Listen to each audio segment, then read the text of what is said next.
Jack Shanawith, and Georgianne Duberstein. Here. Okay, we have a quorum. We have received a request, electronic attendance request for trustee Jack Shanawith. We need a motion to authorize this action. Motion. Second. Okay, roll call. Trustees George Duberstein, Aye. Chris Shanawith, Wally Priest, Mary Koval, Jack Shanawith, oh no, never mind, and Georgianne Duberstein. And then we have an aye from there. Okay, Jack, you're official.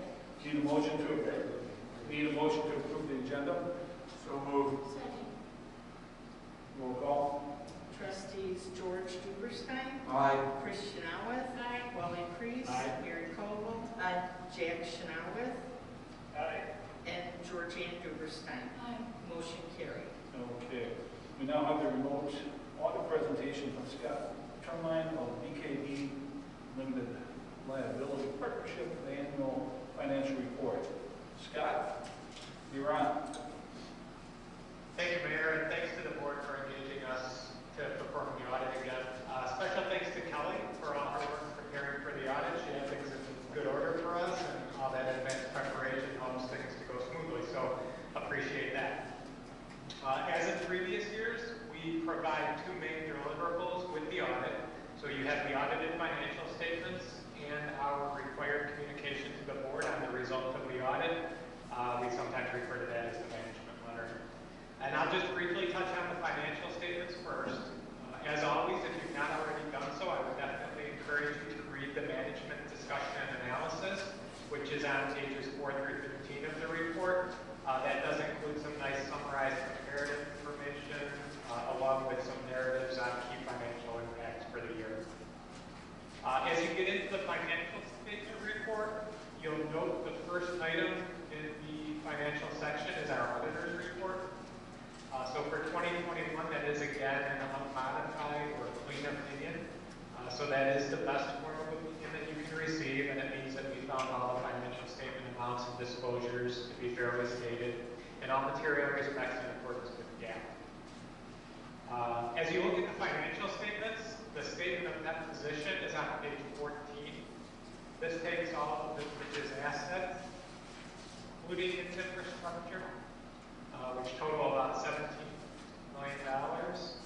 And then we reduce that by your liabilities, which are roughly $700,000 for the year. And that brings us to the village's ending net position of about $16.5 million for the year. Most of that, or about $13 million, is invested in assets and infrastructure, or otherwise restricted for other purposes. So the remaining unrestricted portion, which can actually be used at the village's discretion, is about $3.5 million.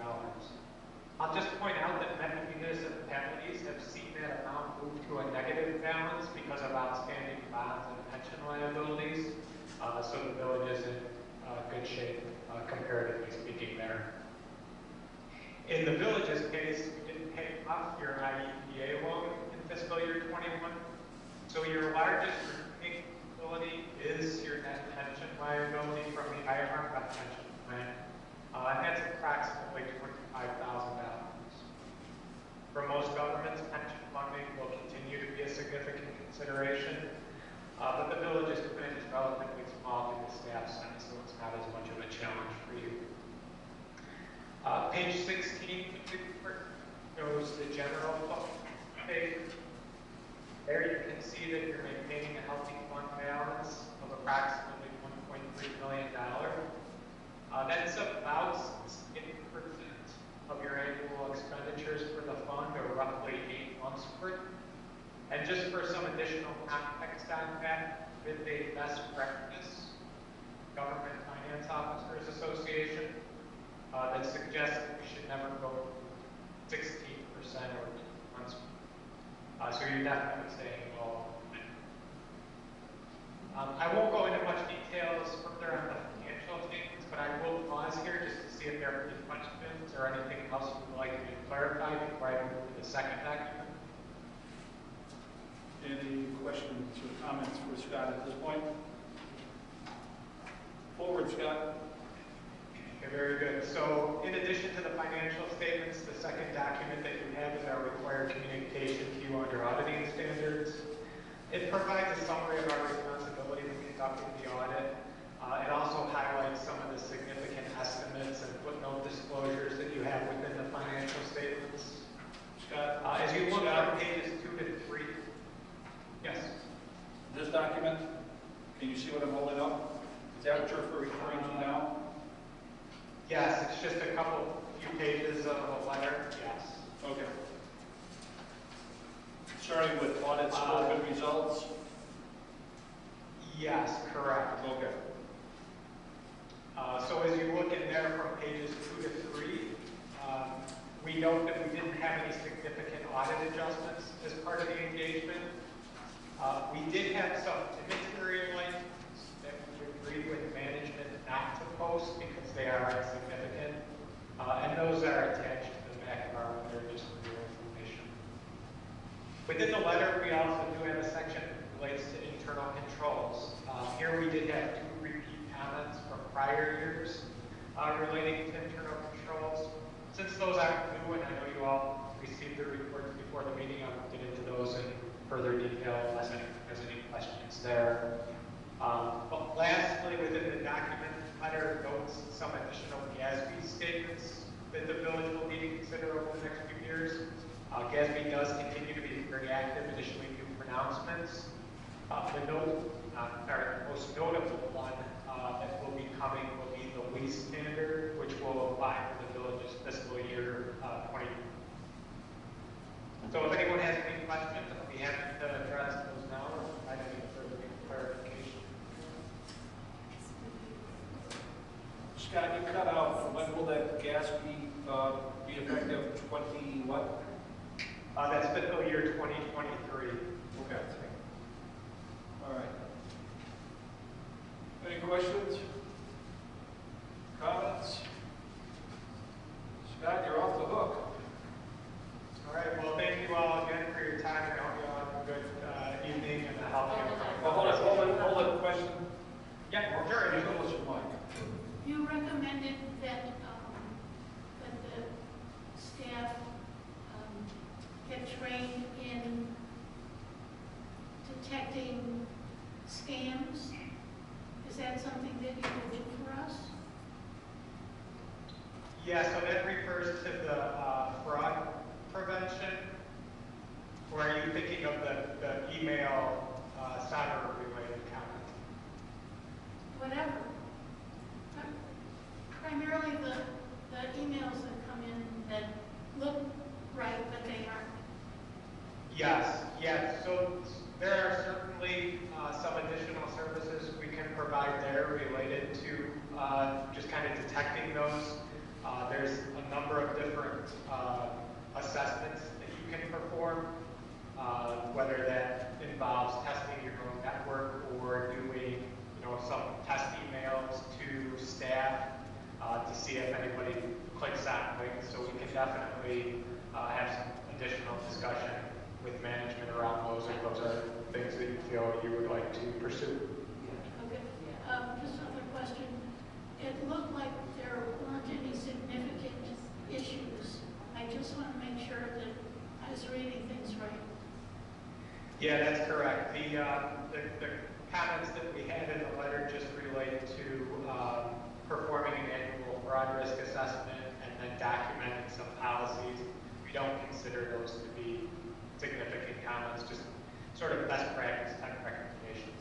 Thank you. And for the board's sake, our current Internet Watch Group, CSI, we do have spam filters and they do have some protection. Maybe not as much as we could get somewhere, but we do have some basic things in place now. Thank you. All right, Scott, thank you very much for your time. Appreciate it. And then I think we're checking out. Okay, very good. Thank you all. Have a good evening.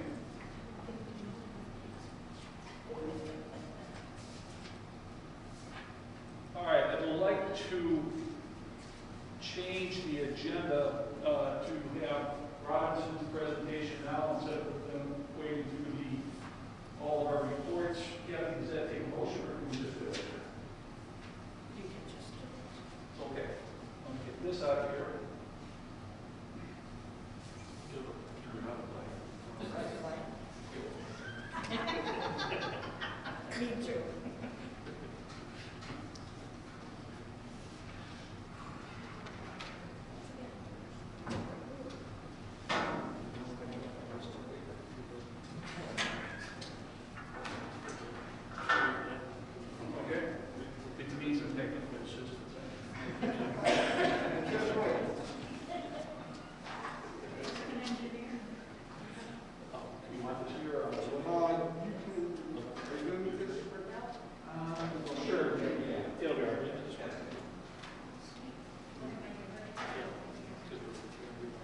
Hear you clearly. Thank you.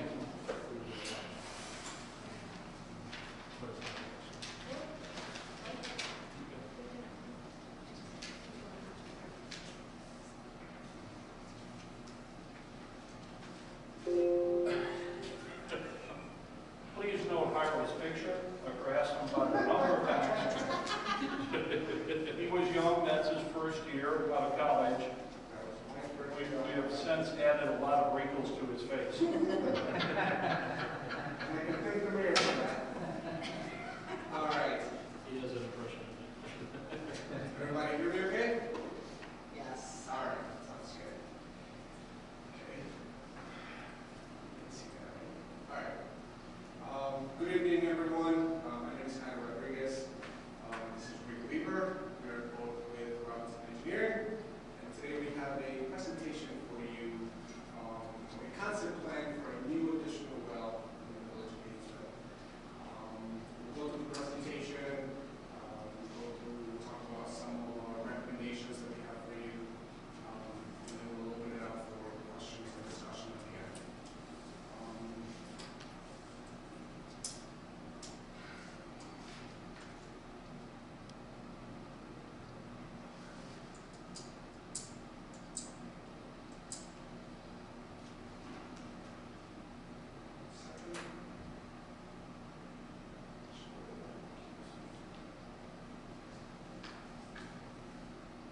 We've had some problems in the past with the connection into the computer.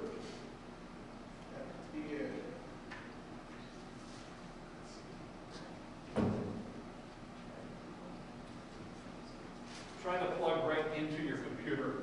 That was where we get into your port. Problem is I don't have an HDMI port. Yeah.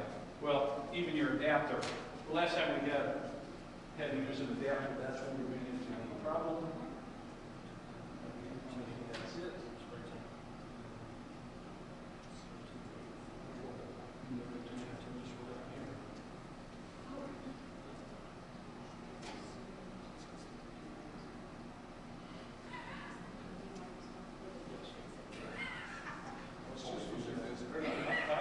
Well, it could be, again, it could be our connection.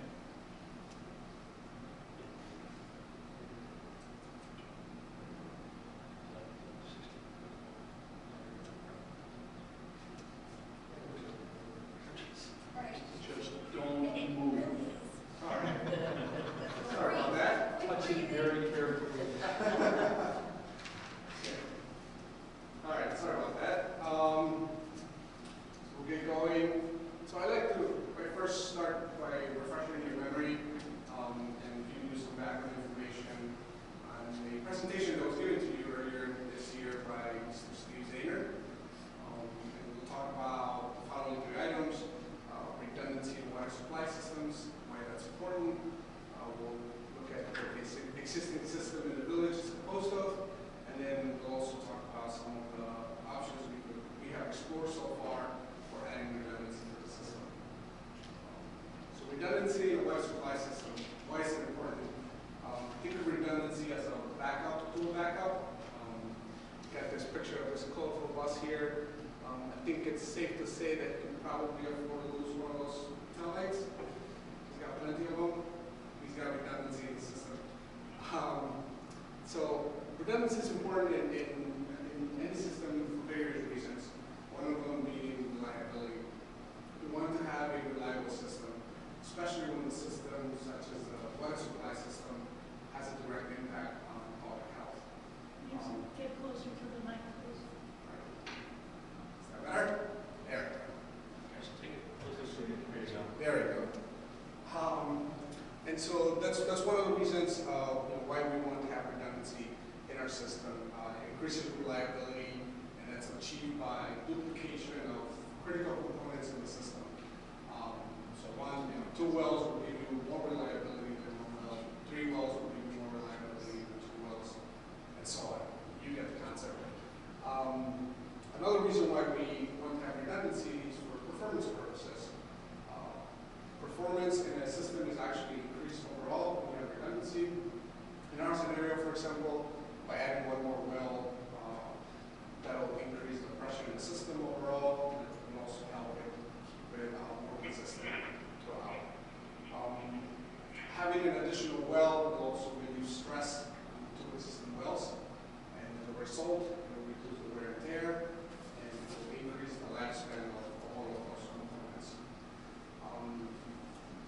redundancy can also be viewed as a strategy to minimize the impact from natural hazard events such as a tornado. Having multiple wells at multiple different locations will reduce the risk of losing water supply during a natural hazard event, which again ties back to the reliability point that was mentioned earlier.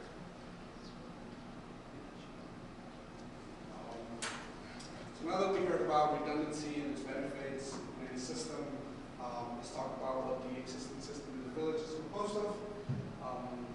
We have 2 water supply wells, 1 elevated water tank, 1 underground storage tank, and miles of water distribution pipes. The 2 wells are well number 1, this drive, which produces 330 gallons per minute. Well number 3, Primary Lake, which produces 600 gallons per minute. And an interesting fact about both wells is that both of these wells were completed in the limestone aquifer. And Rick will mention later why that's important.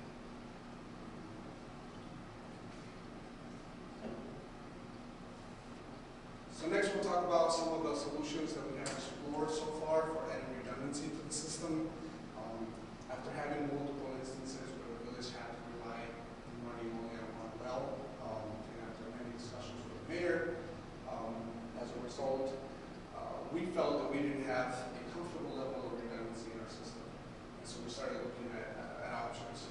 And the first option that was mentioned was actually brought up by Mr. Greg Gruen, who I think you guys are familiar with.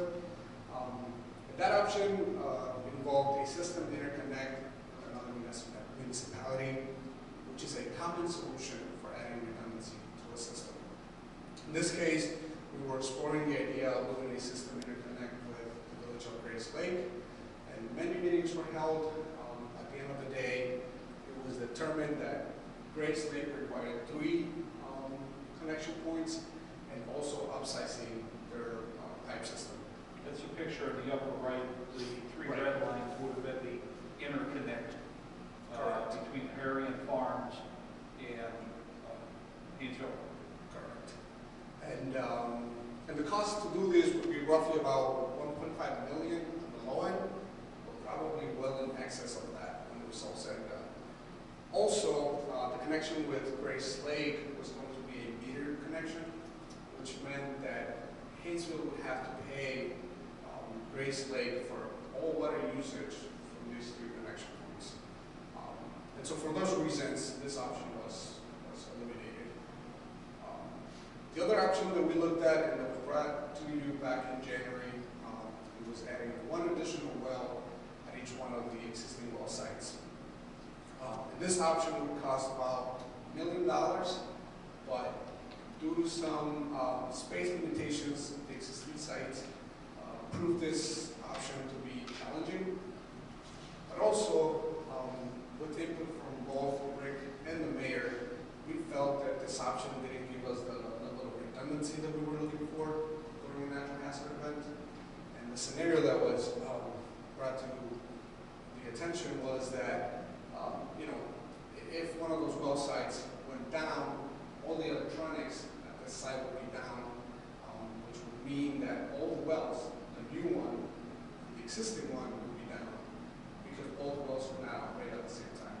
And so again, the village would be relying on working on 1 well, which didn't give us that level of standalone redundancy that we were looking for. Another key point there that Harold has pointed out before to me was that if one side went down, the electronics go down, you can't run either one, but at no point could you ever run 2 of those wells on one site at the same time. They would flip-flop on whatever schedule we put it on. So well 1 and well 1A would run alternately, never at the same time. So that led us to, if one site goes down, we lose both of those. Correct. So bottom line, this option also didn't offer the level of redundancy and comfort that we were looking for. And so we met with the mayor and we discussed the option of constructing a 3rd independent well at an independent location. And then at this point, I'd like to turn it over to Rick explain what the new plan is.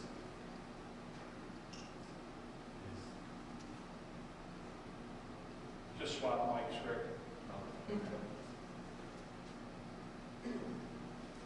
Okay, hello. So we did look for a third independent well and well house site that would get away from the, I'll say, the natural disaster where one well house could be taken out basically and leaving us with only one well operating, or to alternate, as the mayor just said, with the other well at that one site. So what we did was we looked at what some vacant parcels were and where we could possibly spot another well.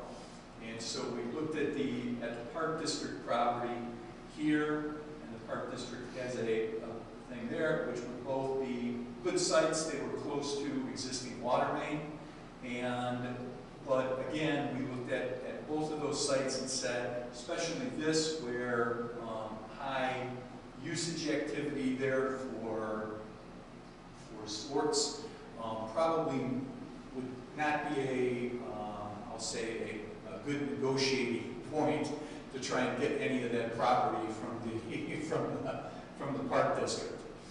And same thing with this right there, and again, right in the middle of the residential area, and so, you know, to have trucks coming in and out for chemical deliveries and things like that might not be the exact area that we were looking for. So those were just kind of put on the back burner for that. We looked at down here by the existing lift station off of 120 and 134, and the property at this site. Excuse me a second. Does everybody understand? Can you visualize the map? You know where he is? Georgianne, the last one that he just pointed to, that's where the new Firestone is going? Yeah. Okay? The first two were, well, we're not going that way anyway. I'll try to give you, if you think it's necessary and you want more of a geographic explanation, just ask. Get you there. Sure. Sorry. No, it's okay. We also looked at a site over by the existing water tower, and which would lend itself very well to putting in a new well and well house. But again, we looked at that and said that is very, very close to the existing the existing wells, which are right here. And so again, if you had a natural disaster here, the possibility that both well houses could be taken out because they're so close, we looked at that and said, okay, that might not be the best spot either. To get back to the lift station area right here, this one was discounted because the well would be too close to the existing lift station. And there's rules there that say that there has to be at least 100 plus feet setback from any kind of wastewater infrastructure. So we discounted that. We looked at out in front of Public Works, which would again be a freestanding building, and we would have to put another separate well right there. And then we looked at the existing well, which when the village purchased the Public Works building, that well was put on site, or was drilled by the well driller who owned the building prior, and did I'll say just as an irrigation well, or as just a water well that they could use for filling trucks, things like that. And so we looked at these spots right here as probably the two best spots for doing that. And so in discussion then with the mayor and looking at what we should look at, we looked at the existing well. Now, a few years back, that well was considered. We had to do test pumping on that well, and that well pumped out at over 400 gallons a minute.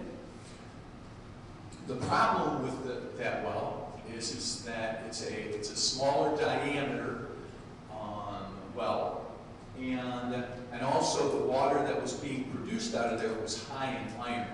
Okay, and so whether you want it or not, I'm going to give you an education in the water producing formations. And so from the ground surface down, okay, there's what's called a confining clay layer, all right, and then you move into the sand and gravel aquifer, all right, and that's basically the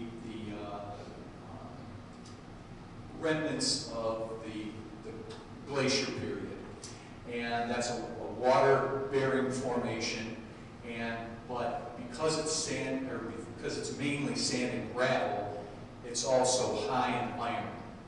And that's what we found with that well, is that well has anywhere from 1 part to 3 parts of iron in it. So that made it necessary then, if we were going to use that well, which again, as it sits right now, is a good producer, but then we have to take out that iron. Otherwise, we end up with stained clothes, stained fixtures, that type of thing, just nuisance, basically.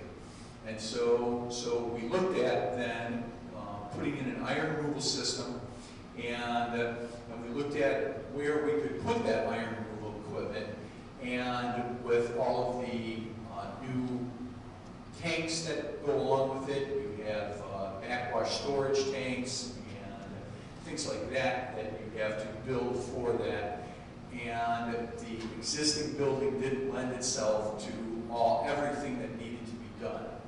So we looked at the Public Works building and expansion, moving the back of the building out to accommodate all of that equipment, all of those controls, that type of thing. And that turned into about a $1.5 million price tag for that. So the mayor and I had a discussion. Yes, we did. And we said, okay, what else can we do, or what else might we try in order to still be able to utilize that existing well back there? And so because it is finished in limestone, okay, but it's only drilled into the limestone like 2 feet. And so that's where all of the water, the sand and gravel, lays on top of the limestone, or dolomite as it's called. And so because that lays on top of there, they only drill into the limestone formation by about 2 feet. And so the water, or that 400 gallons a minute, pretty much is all coming from that sand and gravel formation versus the limestone.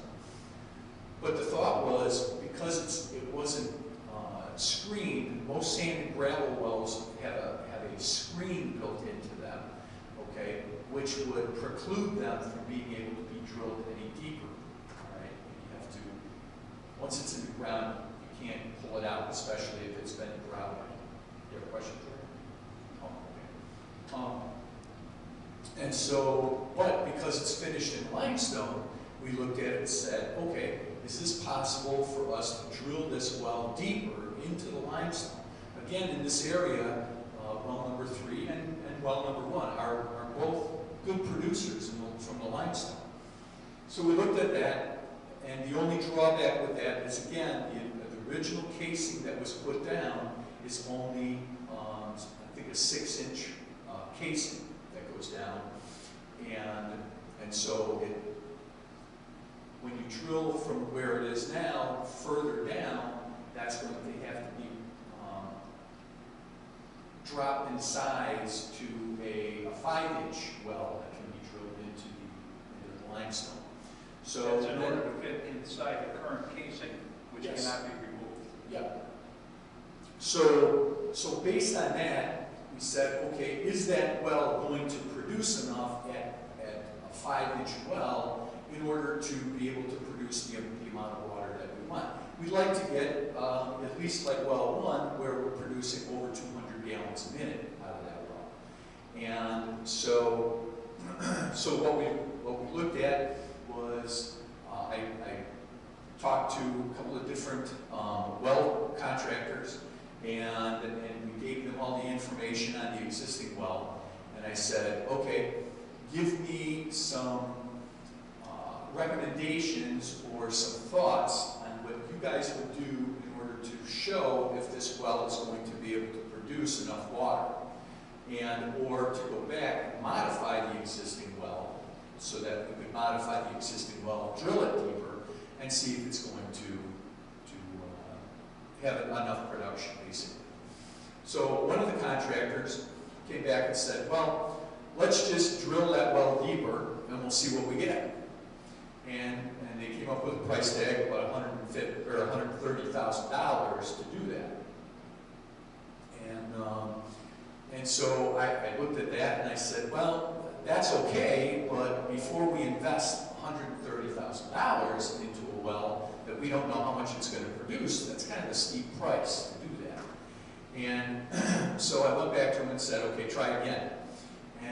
And so they came back, at least this particular company came back and said, okay, well, what if we just drill a bigger well, a bigger test well out in front, and then if it works out okay, then we'll drill it, and we'll basically finish it off like it's a production well, and we'll charge you $190,000 for that.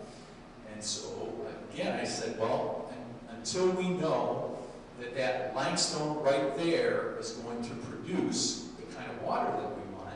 Now, we've been lucky, I'll step back a second, we've been very lucky in the fact that well number 1 produces what, over 200 gallons a minute, and well 5 produces well over 500 gallons a minute.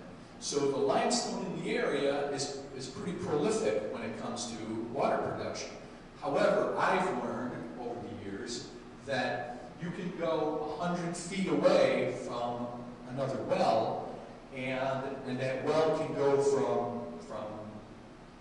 500 gallons a minute to 50 gallons a minute. Okay, it's just the nature of limestone. If it's cracked and it's fissured enough, it will deliver plenty of water. But if it's tight, as they call it, and you don't have those cracks and fissures in it, and then it just doesn't produce. And now years ago, we were out in McHenry, south of McHenry. If anybody knows where Terracotta Industries is, off of Route 31.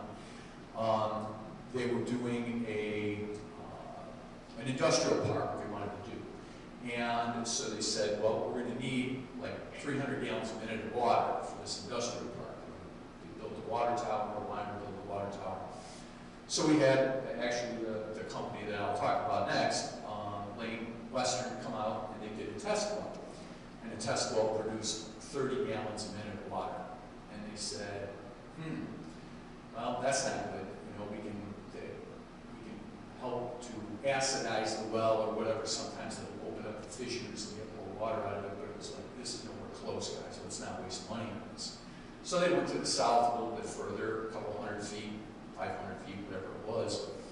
And again, did another test well, nothing. I mean, I think we got maybe 50 gallons a minute out of that.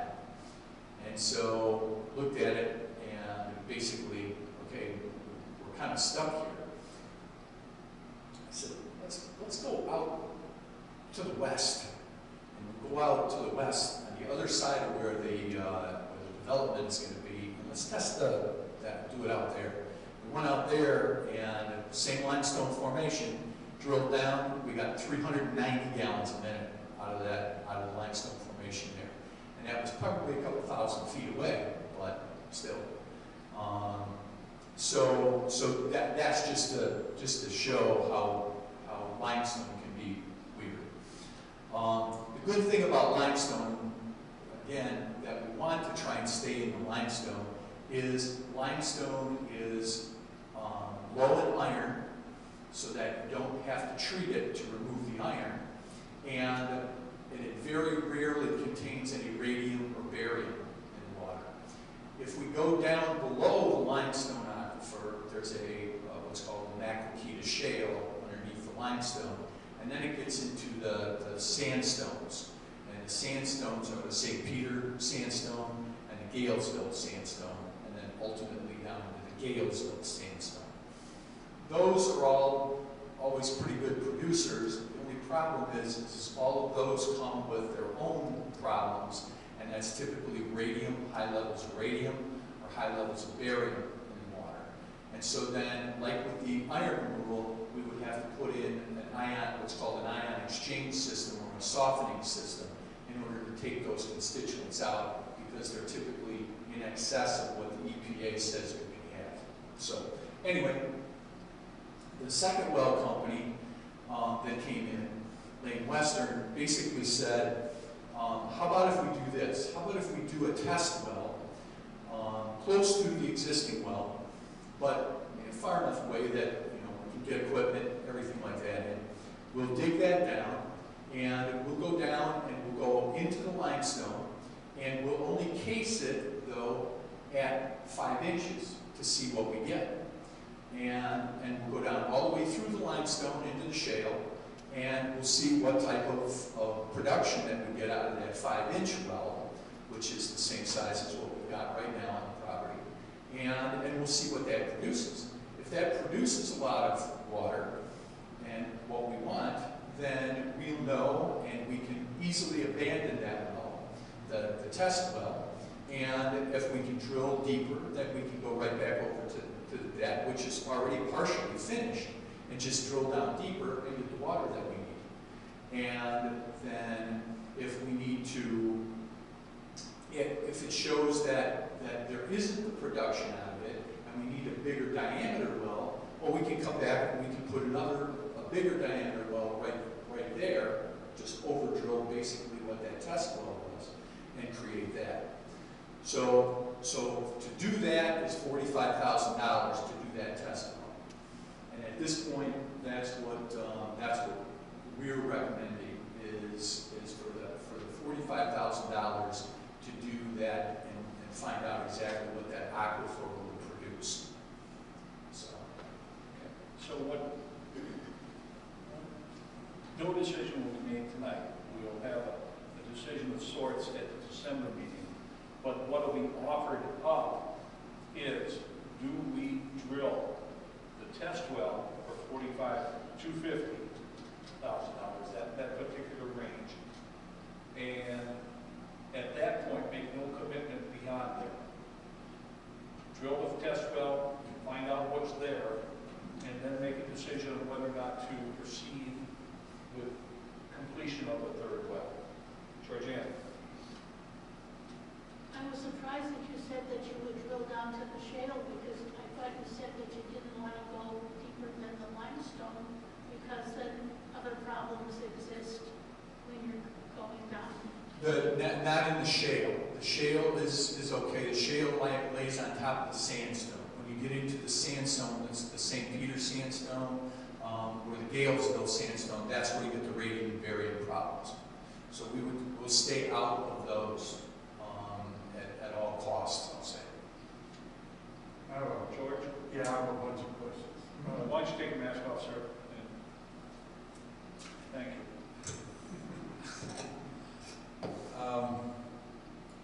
Why would you go into this,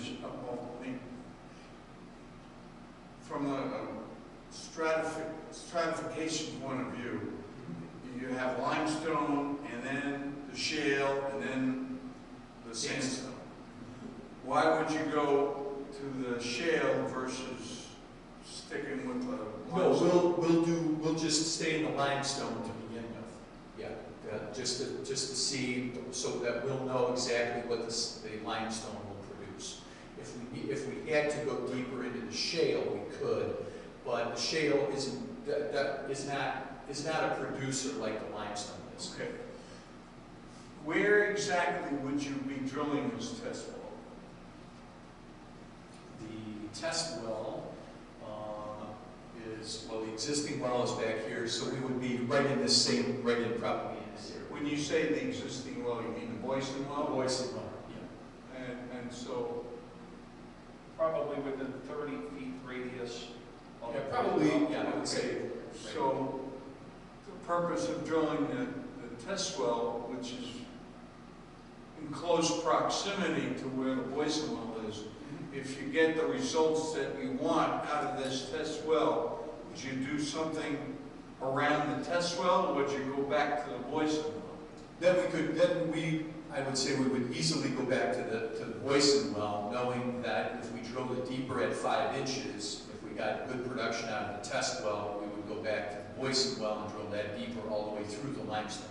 And if you did that, that would obviate the need to do anything with the iron, because the iron is not in that layer? Correct. And one of the things that we would have to do with the Boyson well is we would have to grout that well off at the bottom and then drill through that grout in there, so that would seal off that sand and gravel well up at the top of it. Right. The bottom of the sand. Excuse me, George, I think you're going this way too, and I want clarification. If we drop the test well to whatever depth into the limestone and it produces well, why go back to the Boyson well? Why not just complete, do the production well at the new site? Only reason being is because the Boyson well is already cased, and it's already so it's going to save money to go and just drill that well deeper than it would to finish a completely new well. Well, wouldn't you be making it even smaller, because you're going to have a 5-inch bore, okay? But now the thing is, once you encase it and everything else, you wouldn't. I mean, how are you going to? The current casing on the Boyson well is 6 inches. 6 inches, right? But what I'm saying is, so how would you encase that and put it all together so that you don't get the aquifer that you have now leaking into the new well? For the test well, if you did that. No, I'm talking about the old well. The No. Boyson well. So for the Boyson well, as I said, one of the things that will have to be done with the Boyson well is they'll go to the bottom of the Boyson well right now, okay? And go through. And put in a grout, like a cement grout, okay? And they'll bring that up probably about 5 feet so that it shuts off any water from the sand and gravel. Then they'll drill through that with a 5-inch hole. They'll drill through that all the way through the bottom of the limestone. Wouldn't you go with the casing from the top to the bottom? The casing's already there. Yeah, but the rest of the depth. No, the casing, there is no casing once it's into the limestone. Okay. Limestone is an open hole. Okay. Okay, that's why we want to. Yep. If you were to use, say, the Boyson well ultimately, you have to build a well house and all that. So that's we hadn't talked about that. So basically, we looked at the existing building and we said, okay, if we don't have all the additional equipment and iron removal systems and pumps and all of the other stuff in there, do we have enough room in the existing building to take part of the existing building and use that? And so we looked at that and just put a quick sketch together based on what kind of piping that we would need, what kind of chemical feed that we would need, meters, valves, that type of thing. One of the things that the village wanted to do was to be able to connect the existing building to the water system. And so we would be able to do that because here, after we come through we'll come from the well here, go through the building, and then out to the existing main. We can tie right over here with a service, an overhead service, right into the rest of the building.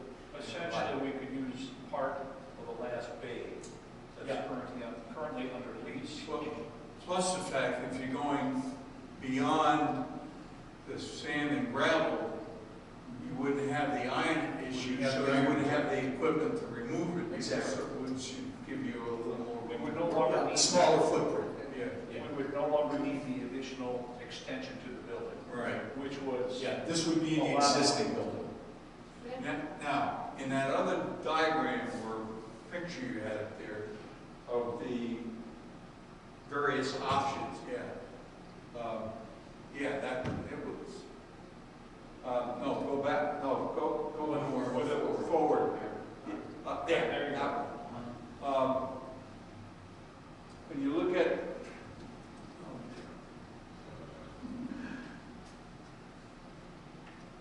This is what you're talking about right now. Yes. What was the issue with this one? Not an issue, just the fact that we would be all the way back to having a freestanding well house. Yeah, that's what it was. And so we looked at it from a cost standpoint and said, if we can utilize part of the existing building, and rather than have to build a completely separate, it'll be much cheaper. Okay. I have a question.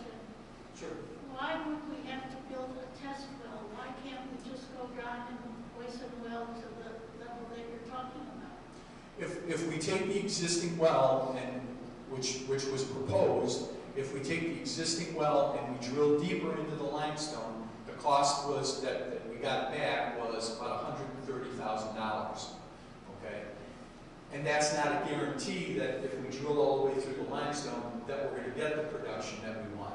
So before we spent, I'll say, $130,000 on it, I looked at it and said, if we can do something cheaper to come up with, Verify that water. verify that we get the water that we want, would be much better than just saying, okay, yeah, let's roll the dice and see if it works. But then, let's say you find it, then you're still going to have to pay the $130,000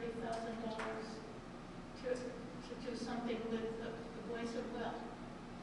It's going to cost more to drill it deeper, but because the well is already there, we don't think that it shouldn't be, and they won't give me numbers on that, but to drill it deeper, we know at least it would be $130,000.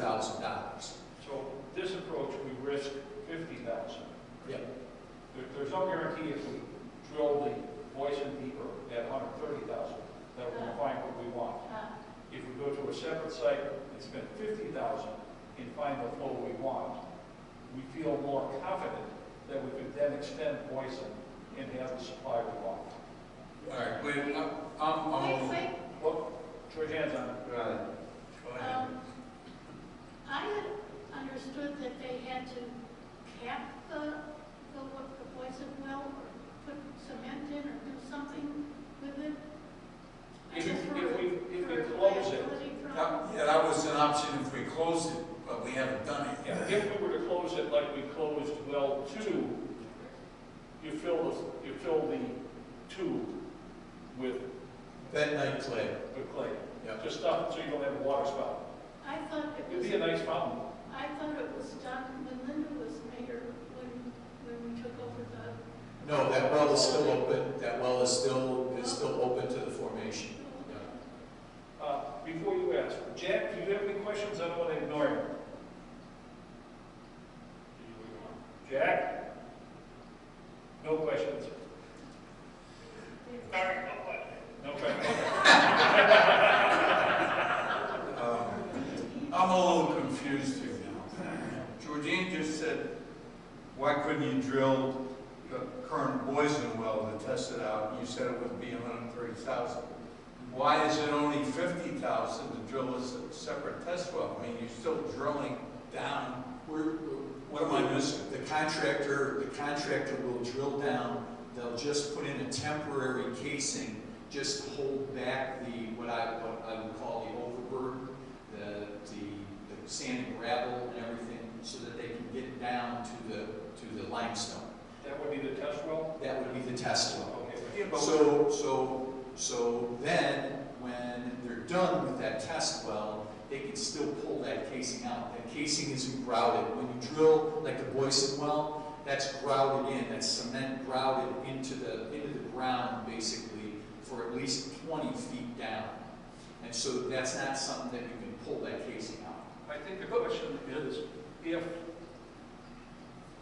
where is the additional cost in drilling the Boyson well deeper as compared to the $50,000 for a test well? Is that what you're going for, George? Pretty much, yeah. I know. Okay. Something I'm missing, I guess. No, it's just, it's because the existing casing on the Boyson well is already there. Yeah. Okay? It's easier to take a drill rig, okay, and put it over the top of it. You don't have to drill all the way down to 200 feet to get to the limestone, all right? When they're drilling into just through the formation, even if it's sand and gravel formation, they still are drilling, and as they're drilling, they're moving a casing down as they drill that all the way down to that. So there's cost for that casing that's going down, okay? And if they cemented that casing in to create a, I'll say, a permanent well, okay, there's more and more of that cost that's associated with it. If you're drilling down through the Boyson well, okay, the existing one, all you're doing is bringing the drill rig over the top of it. Now, as I said, they're going to have to grout some of it to shut off that water coming from the sand and gravel on top. But once they do that, they're just drilling straight into the limestone then. Yeah, so They don't have to create I'm still missing it then. Yes, I am too. Why is drilling the Boyson deeper more expensive than even drilling with temporary casing, a test well? That's essentially to the same depth. because the test well doesn't include, okay, the test well is just that. It isn't finished to the standards of a potable drinking water well. Yeah, but if you go through the Boyson well,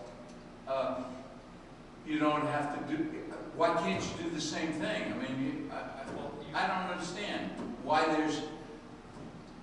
why you can't take advantage of the Boyson well. Can we drill the Boyson well deeper without adding casing as a test? Yeah. Yeah, no, yeah, that's right. You're not going to do that as a thing, but Is that less expensive than drilling from the surface? not according to the contract, not according to the well. It doesn't make any You sense have at to- all. You have to shut down the sand and gravel. Right. That's already there. That's additional cost. You have to do what You now? have to shut down the sand and gravel that's already there. If you're drilling down to the limestone, Right. right? Yeah, they're going to Additional grout costs that. They're going to. involved. What is- Grout that? Yeah, but You whether whether you go through the Boyson well or you go through a separate test well, you're still going to have the same problem, are you not? No, because it's not, you don't have an existing well in the sand and gravel. It's just the test well going straight to the limestone. All right, let me see if I can explain this. If I got a picture. If you build a test well, you drill X number of feet, you put your casing down X number of feet, and it's a temporary casing. And you just keep working your way down. Right. Now, on the Boyson well, you go down the current casing till you hit the sand and gravel. Seal that off. Right. You drill, seal, seal. They're going to seal as they at the bottom. They're going to seal that off. So that's Come back up to the top of that. then they're going to come back. Yes, and then re-drill that. through the sealant Yes. casing. No casing then. Then All right, so it'll the be down, difference in it'll be cost- down through concrete into the limestone. So essentially, there's some double drilling. Yes. Well, why wouldn't you have the same problem with the separate well? Because we don't have to seal anything We off. don't have to Why seal not? anything up because it will be, the casing will go right down to the limestone where it's not right now. When you drill, when they drill the new one, they're putting the casing in to keep out that sand. Right, Okay, and they're going all the way through. I understand that, but why, what's the The other difference? one is going to be, now you have to seal that off before you can start re-drilling again. Okay, Right. but I get you, George, believe I get you. So why is it so expensive to fill it and then drill through it and you're only going to go 20 feet deeper? And it's going to cost us $130,000 versus $45,000. All right. Well, you've got, not only are you going to drill down through that other, first you're going to grout it. Right. Okay? Then you're going to drill through that. Right. Okay? And then you're going to keep drilling down through the limestone. All right, George, I'm not going to ignore you. I've got an idea. What I would like from Robinson is to, since we're not making any sort of decision until December, that you come back or you offer us, you email me or a report of some sort to explain the difference between those two costs. Sure. Okay, and we'll get that to the board prior to the December meeting. And then you can, And it's also, keep in About mind, they're two different companies. Okay? So one company is 130,000 guys, they're more expensive or asking more. Well, are you saying that we have two different companies because one would deal differently with the Yes. boys well versus the temporary well? That's right. Both of those, the automatic drilling the Boyson well deeper and or drilling a bigger diameter test well, okay, for 190,000, and or drilling all the way through for the 130,000 in the Boyson well, that was one company. The other company came back and said, we don't want to do that. We don't want to do that until we know what that formation is going to produce. Well, what would they charge for going through the existing Boyson well? They didn't give us a price for that. Okay. Because they said they wouldn't do that because it was too much of a gamble at this Let's point. hold it for a minute, we'll go round and round on the same question. Sure. Let's consider the question unanswered. Do some more research, Yeah. take it back to both companies if you want. And what we'll do is we'll put together a drawing that will help clarify it. Can I ask a question that hasn't been asked? Sure. What would it cost to turn the test well, if we find that it produces enough water, to turn that into a regular well and bypass doing anything with Boyson? I don't know. I didn't get that price or the cost from the second company. Isn't that something we should consider?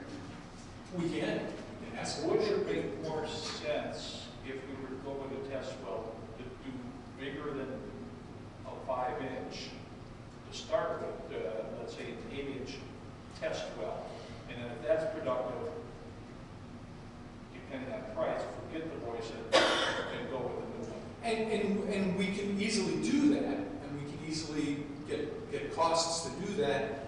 At this point, we were proceeding as to, can we utilize that existing well?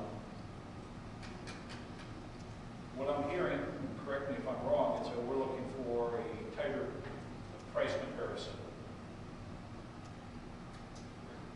New well, or Yeah, to turn the new well into the real well versus doing just the test well and then going back to Boyson. if you drill 30 feet away from the Boyson well, would you, this is a little bit off, would you be convinced that the Boyson well could produce what the test well I is? think we would, yeah, I think we would have definitely Okay.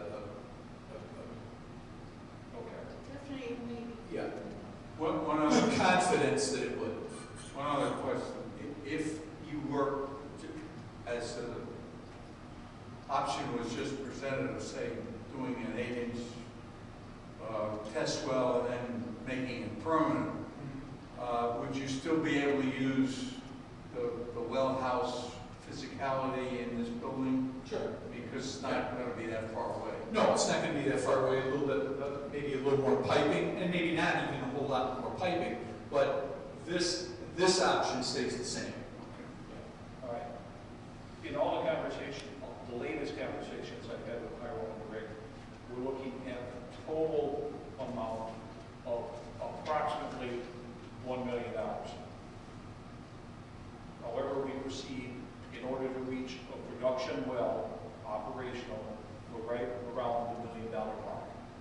And some of that will depend, like we know everything is now, on shipping equipment and how it goes. Once we hit the test well, or whatever we are decided to drill or do in next December, we will be looking for a commitment for money for the engineering cost and drilling that test well. A question will be, and it depends on what the well companies have to say, does it all go to next year's budget? We don't do anything other than pre-planning until spring, or do we look at some of our reserve accounts, and I have no recommendation at this point, and amend our budget? So there's a number of ways to go. But the base question will be, do we proceed with some sort of test well or testing through the Boyson line? More information to come. We have a month. If you have any more questions, feel free to get them to me and I will get gravel right away. Can I ask just one quick question? I think you hit your quota. Now, Go ahead, George. If we go with this $45,000, that's the money to go to the Yes. drill company? Yes. Is there any additional engineering costs or anything else No, associated? not for the test well. No. We don't have to do, for the test well, that's the well driller will get a permit from the county to do that. Once we decide what we're going to do for an actual production well, then that has to go through the EPA. So then we need plans and we need specifications and we need all that stuff. and before I give Georgianne her last question, if we decide to, all right, we like the results of whatever well we're drilling out there and we want to proceed, permitting through the state and engineering through Robinson is probably a year-long process. So if all goes well, it'll all come in my last year, and I'll be gone, and the water will be pumping, and they can blame somebody else. All right, Georgianne, you have a last question? Yes. If the test well is 45, and then we went ahead and made the changes on the Boyson well, that's 175. How does it go from 175 to a million? Because what they're going to do is, we talk test well, they're going to drill a hole in the ground with temporary casing, pump test it to see what sort of water flow. If we decide to go with that site, that permanent casing, correct me at any point, will be made permanent. We have to add pumps connected to the building, connected to the water system that already exists, all piping, filtration, not Controls. chemical, Chemical equipment, controls, well pump, motor, all of that, everything else that goes with a production well. And the engineering and the... Yes. And the permitting is probably expensive too. And I'm sorry. the permitting is expensive. It's just everything that goes into the permitting that we have to give to the state. Okay. Okay. Anything else?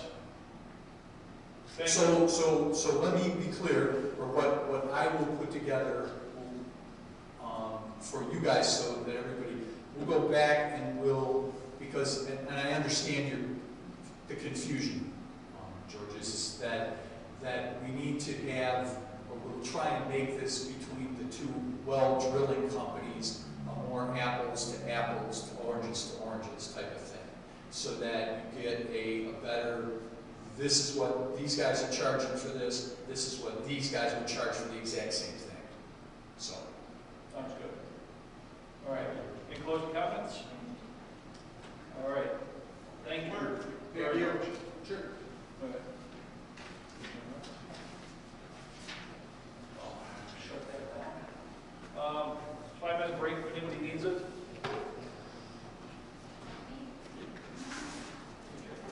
Thank you for your effort. Thank you. Thank you, gentlemen.